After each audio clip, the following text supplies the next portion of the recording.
Everyone. सो आज हम लोग ट्रांसफ़र ऑफ प्रॉपर्टी एक्ट के रिवीजन सेशन में कंटिन्यू कर रहे हैं with the second lecture today. आज हम लोग सेक्शन 5 से सेक्शन 9 तक कवर करेंगे, right.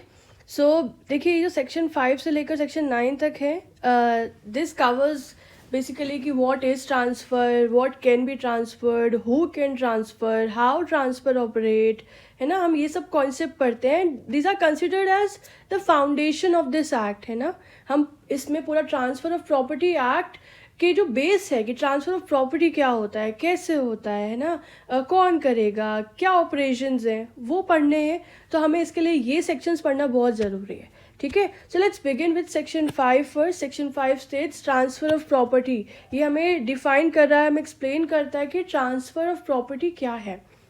So let's read its Barrack language first. It states that an act by which a living person conveys a property in present or future to one or more living persons including himself. इसमें एक एक word जो लिखा है ना, उससे question बनता है कि एक word is very important to understand.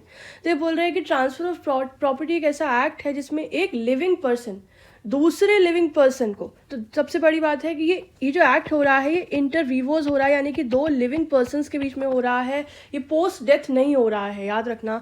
सो एक लिविंग पर्सन दूसरे लिविंग पर्सन को, है ना, तो यानी कि दोनों ही पार्टीज यहाँ पे अलाइव हैं और वो अपनी प्रॉपर्टी ट्रांसफ़र कर रहा है किसी और लिविंग पर्सन को, चाहे तो फिर वो ट्रांसफ़र प्रेजेंट में हो रहा हो या फ्यूचर में हो रहा हो। ये चीज़ यहाँ पे मेंशन है। हो सकता है वो ट्रांसफ़र प्रॉपर्टी जो है वो फ्यूचर में हो, बट आप कन्वे अभी प्रेजेंट में कर रहे हो, ठीक है। The transfer can be for one और मोर लिविंग पर्सन। ये भी मेंशन है कि ट्रांसफर एक से ज़्यादा व्यक्ति के लिए भी किया जा सकता है, इवन इंक्लूडिंग हिमसेल्फ, यानी कि वो खुद को भी ट्रांसफर कर सकता है। एग्जाम्पल से समझो कि ए ने एक प्रॉपर्टी ट्रांसफर की, उसमें उसने जॉइंटली ट्रांसफर की to himself and to his son, है ना। तो ये वैलिड है क्योंकि दोनों ही लिविंग पर्सन हैं और सेक्शन 5 एक्सप्लिसिटली कहता है that you can transfer of property to himself as well, ठीक है। अब यहाँ पे देखो नेक्स्ट लाइन मेंशन है that living person includes company, associations और बॉडी ऑफ इंडिविजुअल्स। तो यहाँ टीपीएस सिर्फ नेचुरल पर्सन्स तक लिमिटेड नहीं है, लीगल पर्सन्स भी इंक्लूडेड हैं, जैसे कि company, association, society, body of individuals, सब इसमें इंक्लूडेड रहते हैं, ठीक है। ये बात भी इंपॉर्टेंट है, याद रखना। Okay, next it says that transfer of property includes sale, gift, lease, exchange, mortgage. देखो ट्रांसफर के ये कुछ कॉमन फॉर्म्स हैं, sale, gift, lease, exchange, mortgage, और ये सब इंटरवीवोज एक्ट है, यानी कि लिविंग पर्सन्स के बीच में एक्ट होते हैं, ठीक है। लेकिन याद रखना इसमें विल का ट्रांसफ़र इंक्लूड नहीं होता है। क्यों नहीं होता है? बहुत सिंपल सी बात है, क्योंकि विल जो है वो पोस्ट डेथ ऑपरेट करती है और सेक्शन 5 हमें स्पेसिफिकली कहता है कि ये ट्रांसफ़र सिर्फ उन ट्रांसफर्स की बात कर रहा है which is between the two living persons, है ना। तो टू लिविंग पर्सन्स के बीच में हमें ट्रांसफ़र करना है तो विल यहाँ पे एक्सक्लूडेड रहेगा। ये बात आप याद रखेंगे। सवाल बनता है कि ट्रांसफ़र बताओ इनमें से किस, जो टीपी एक्ट है ये इनमें से किन ट्रांसफर्स पर एप्लीकेबल नहीं होगा, और तुम्हें 4 ऑप्शन दे देंगे, उसमें सेल होगा, गिफ्ट होगा, लीज होगा और फिर विल भी दे देंगे। तो आपको पता होना चाहिए कि विल जो है टीपी एक्ट की एप्लीकेशन से एक्सक्लूडेड है, ठीक है। चलिए, तो हमने पहले सेक्शन 5 में जान लिया कि ट्रांसफ़र ऑफ प्रॉपर्टी होता क्या है। अब हम जानेंगे कि क्या चीज़ें ट्रांसफ़र की जा सकती है, कौन सी प्रॉपर्टी ट्रांसफ़र की जा सकती है, कौन से हक ट्रांसफ़र किए जा सकते हैं।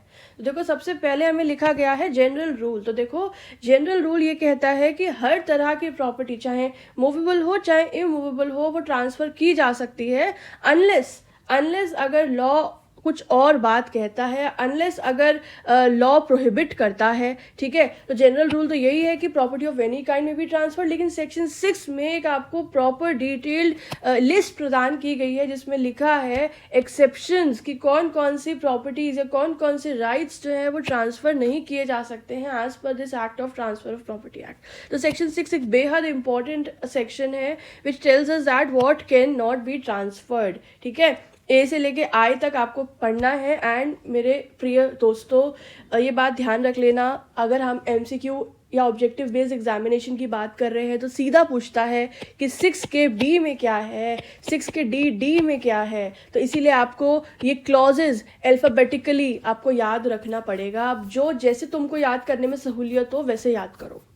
शुरू करते हैं। ए बात करता है the chance of air apparent, जिसे हम स्पेक सक्सेशंस भी कहते हैं। मतलब क्या है इसका मतलब है ये एक पर्सन के फ्यूचर इनहेरिटेंस का जो राइट है उसकी बात हो रही है। मतलब कि एक एक व्यक्ति को लगता है कि उसे उसके फादर की प्रॉपर्टी में फ्यूचर इनहेरिटेंस मिलेगा, तो ये जो सिर्फ मेयर चांस है, mayor chance of getting future inheritance, ये ट्रांसफर नहीं हो सकता है ना। This mayor chance of air apparent can not be transferred, क्योंकि वो अनसर्टेन है और वो अभी एग्जिस्ट भी नहीं कर रहा है।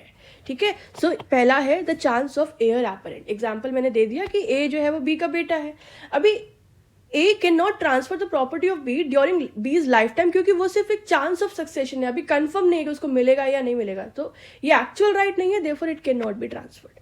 फिर आता है B. B is talking about the right of reentry. Reentry का मतलब ये एक पर्सनल राइट है, यानी कि जैसे लैंडलॉर्ड ने अपनी प्रॉपर्टी लीज पे दी थी, तो लैंडलॉर्ड के पास ये राइट होता है कि जैसे लीज ब्रेक होने पर वो वापस री एंटर कर सकता है उस प्रॉपर्टी में।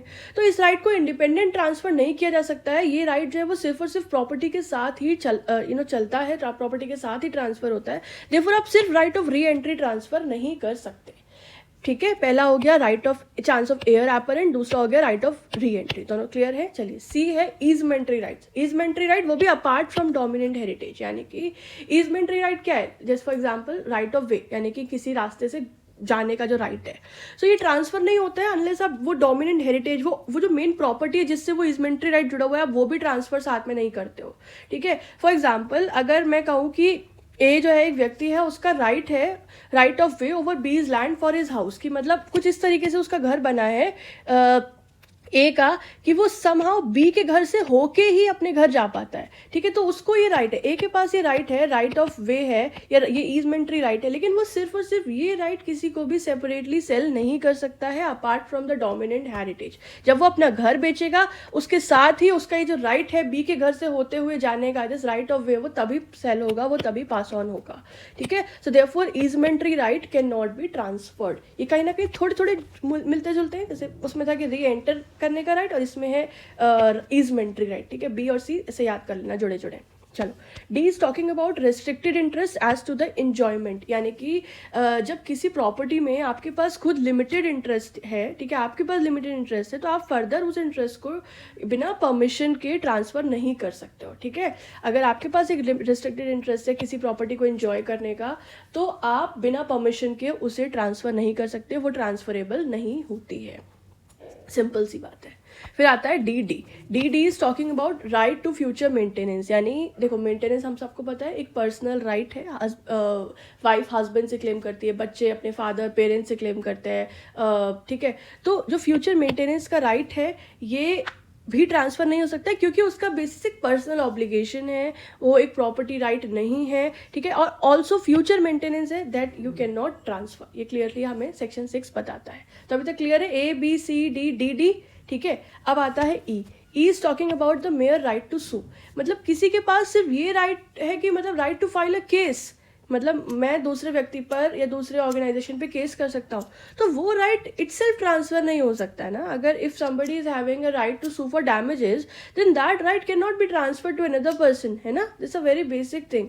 सो therefore it is clearly mention that you can not transfer a mere right to sue, mention in E. मैंने इसको कैसे याद किया, देखो may E lot of time E is coming up, therefore E में है मेयर राइट टू सू। ऐसे मैंने इसको कैसे याद किया था, देखो ये डी वाला, इसमें पहला वर्ड आ रहा है रेस्ट्रिक्टेड, टिड, तो डी इससे याद किया कि रेस्ट्रिक्टेड वाला जो है वो डी में है। ठीक है, और बी और सी ने बताया दोनों सिमिलर से, बी में राइट ऑफ री एंट्री, सी में ईजमेंट, इस तरीके से याद हो जाएगा। शुरुआत आपने एयर एपरेंट से की है। ठीक है, ओके, एफ जी दोनों कोरिलेटेड से है। एफ बात करते हैं public office and associated salary की, कि आप अपना पब्लिक ऑफिस या उसका सैलरी ट्रांसफर नहीं कर सकते हैं। ठीक है, ये पब्लिक ट्रस्ट नेचर का पोजीशन है और ये ट्रांसफरेबल नहीं होता है।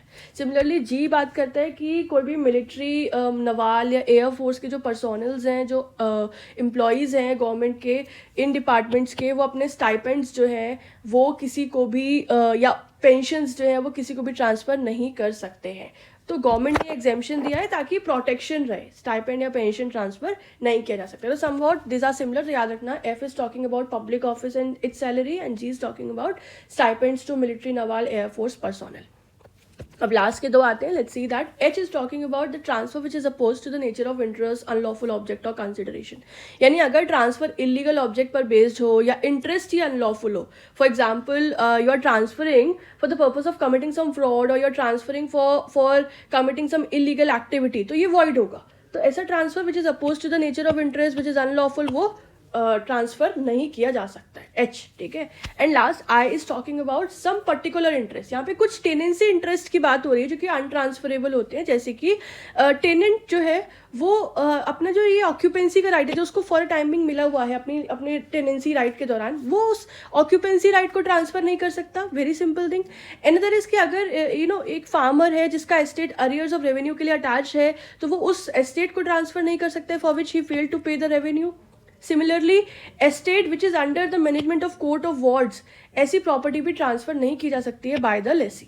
ठीक है. याद है the interest of tenant, the interest of farmer and the interest of lessee. इससे सवाल बनता है. ठीक है. एक और जैसे कि तीनों दे दिए और एक और ऑप्शन दे देंगे, बताएंगे कि इसमें से कौन सा कवर नहीं हो रहा है में, तो फिर आपको पता होना चाहिए टेनेंट, फार्मर और लेसी इसमें मेंशन है. ठीक है. तो हो गया हमारा यहाँ पे ए है heir apparent, A heir apparent, B re entry, C easement, D restricted interest, D is future maintenance, E is mere right to sue, F public office, G stipends, H transfers which are opposed to nature या which are unlawful, and I is talking about certain interests of certain people. तो हमने section 6 से basically क्या समझा था, ये एक negative list है जो चीज़ें ट्रांसफर नहीं हो सकती है. ठीक है. एंड वो ट्रांसफर होंगी that they will be considered void as per the provisions of this act. So you have to remember this. ठीक है. 5 हो गया, 6 हो गया. Now 7 is talking about that who can transfer, कौन ट्रांसफर कर सकता है, that who is competent to transfer. तो यहाँ पे 3 कंडीशन है जो आपको याद रखनी है. पहला, the person should be competent to contract. कैसे? That he must be major, he must be sound and he is not disqualified as per law. जैसे सेक्शन 11 है ना इंडियन कॉन्ट्रैक्ट एक्ट का, वो हमें बताता है कि कॉम्पिटेंसी के लिए जरूरी है कि जो कॉन्ट्रैक्ट कर रहा है वो व्यक्ति मेजर हो, 18 साल से ऊपर हो, वो साउंड माइंड का हो और वो किसी भी तरीके से डिस्क्वालिफाइड ना हो. तो पहली चीज ये है कि जो व्यक्ति ट्रांसफर कर रहा है वो कॉम्पिटेंट हो. दूसरी चीज, he must be entitled to transfer property, यानी कि उसके पास ओनरशिप होनी चाहिए, उसके पास राइट होना चाहिए ट्रांसफर करने का, वो इंटाइटल्ड हो ट्रांसफर करने के लिए. या फिर तीसरी चीज, ही मस्ट हैव अथॉरिटी, जैसे कि for example like a power of attorney holder, तो उनके पास ओनर के द्वारा दी गई अथॉरिटी होनी चाहिए, फिर उसके बाद ही वो उस प्रॉपर्टी को ट्रांसफर कर सकते हैं. ठीक है. तो इससे पता चलता है जैसे कि एक माइनर है वो ट्रांसफर नहीं कर सकता है प्रॉपर्टी, और अगर एक एजेंट को प्रिंसिपल ने अथॉरिटी दे दी है तो वो ट्रांसफर कर सकते हैं प्रिंसिपल के बिहाफ पे. ठीक है. So section 7 tales us that who can transfer the property as per the Transfer of Property Act. Now section 8 comes and talking about the operation of transfer. So it basically tells us कि जब property transfer होती है तो उसके साथ साथ उसके legal incidents भी ऑटोमेटिकली ट्रांसफ़र हो जाते हैं, जैसे कि राइट्स, बेनिफिट्स, जैसे कि ईजमेंट हो गया, रेंट हो गया, प्रॉफिट हो गया, इंटरेस्ट एक्सेट्रा. ये सब लीगल इंसिडेंट्स भी उस प्रॉपर्टी के साथ पास ऑन होते हैं अनलेस डॉक्यूमेंट में एक्सप्रेसली कुछ और लिखा हो दैट समथिंग इज एक्सक्लूडेड. ठीक है. फॉर एग्जाम्पल ए ने अपना घर बेचा बी को. ठीक है. एंड द राइट, अब जो उस पर बी उस घर में जो ऑलरेडी लोग रह रहे थे यानी टेनेंट रह रहे थे और उनसे जो रेंट रिसीव करना था, वो जो रेंट था, that right to receive the rent from tenant, वो ऑटोमेटिकली अब बी के पास पास ऑन हो जाता है unless A expressly retains it. अगर अनलेस डॉक्यूमेंट में वो मेंशन कर रहा है कि नहीं भाई जो किराएदार से पैसा है ये तो मैं ही लूंगा, ये कह रहा है, तो बात अलग है. बट जनरली नोशन ये कहता है that all the legal incidents attach to property pass to the concern person. ठीक है. और जो आज का लास्ट सेक्शन हम लोग कवर कर रहे हैं that is oral transfer. So it's stating that the transfer of property can be oral unless a written instrument is required by law. मतलब नॉर्मली प्रॉपर्टी ट्रांसफर ओरल भी हो सकती है, लेकिन अगर लॉ ने लिखा हो कि रिटन इंस्ट्रूमेंट जरूरी है like sale of immovable property में या लीज बियॉन्ड 1 ईयर में, तब ओरल ट्रांसफर वैलिड नहीं होगा. ठीक है. जैसे कि अगर आप कोई मूवेबल प्रॉपर्टी, फॉर एग्जांपल आप एक गोल्ड की वॉच किसी को गिफ्ट कर रहे हो, so it can be oral plus delivery, वो वैलिड हो जाएगा.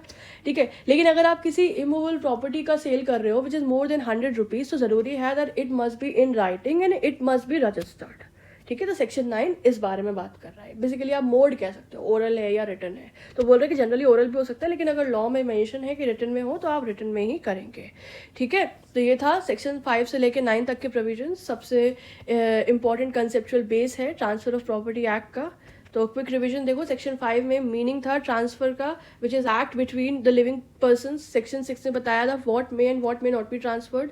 सेक्शन 7 बोला हु कैन ट्रांसफर। सेक्शन 8 बताया what passes in a transfer. And section 9 ने बोला oral transfer is when allowed. Next lecture में हम लोग सेक्शन 10 ऑनवर्ड्स पढ़ेंगे, conditions, restraining alienation and transfer to an unborn person वगैरह। ठीक है, so stay tuned for that and thank you so much, have a good day, bye.